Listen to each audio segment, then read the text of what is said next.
Hello, my name is Jimmy V. Nguyen, and this is my presentation titled A Strand of Hope. If you could just take a moment to pause the video and read the paragraph on the screen. Alright, before we jump into the presentation, all I really ask from the viewers is to just approach it with an open mind. I felt the need to share my story just because it's the holiday times. It's either a really good time for people or a really bad time for people. So for those who struggle around the holiday season, I just hope that my story can give you a sense of hope.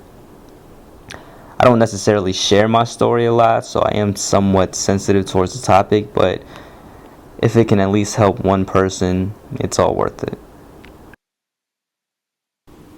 July 27, 2005. Alright, so this is where it gets really interesting.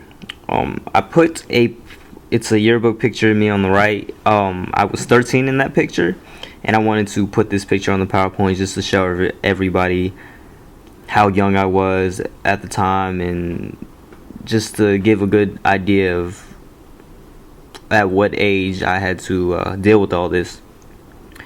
So on this day, my father told me that my mother actually cheated on him and that she ran off to California and took all of our money. She never said bye, nothing like that. And so a lot of events unfolded after that. We lost our house.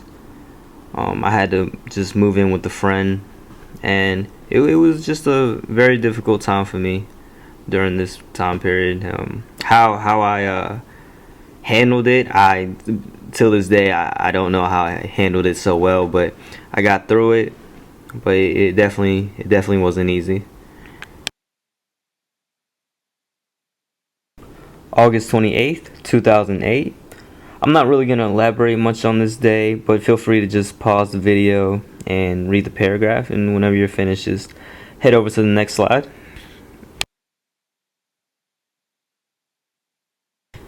This slide right here is really just to show where I was at mentally, and if you read the two paragraphs right here, it just kind of describes the challenges that I had to face, just trying to cope with not having my mother there, losing her, and then losing my home, not having my family around, getting evicted, just having to deal with a lot at a very young age. And the picture that you see in the middle right there, that's a picture I got off of Google Maps. It's the place where me and my father had to go after we got evicted from our apartment.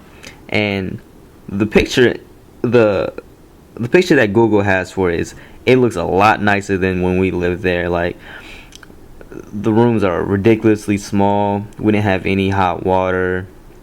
Like, when I took a shower, I had to boil water, put it in a bucket, mix it with cold water, just to have a decent shower. I don't know if that's too much information, but it was really difficult. And I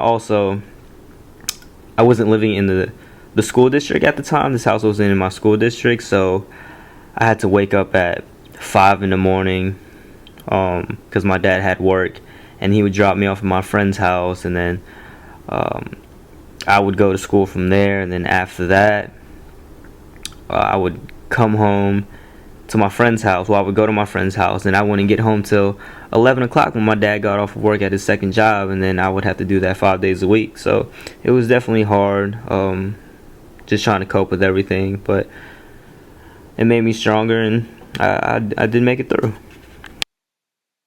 Oh, and one last detail that I did leave out was that after, it was literally a month later, we couldn't stay at this house anymore, and this was during my junior year. Yeah, I actually probably moved about 3-4 more times after that, and I wasn't living with my father. I was just going house to house, from a friend's house to another friend's house.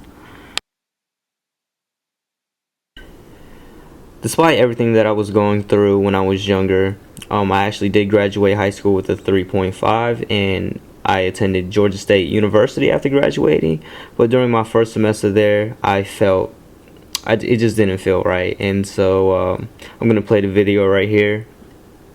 And this was me during the time where I made a decision that I wanted to chase my dreams and just up and leave and just drop out of school and just go to New York. So I actually decided today that I'm gonna drop out of school, and I'm gonna move to New York at the end of January. So it's December 2nd. I don't plan on going to school next semester, and I'm gonna just follow my dream. So finally, here is a happy slide. If you could, you can just go ahead, pause the video, and just read the following paragraph.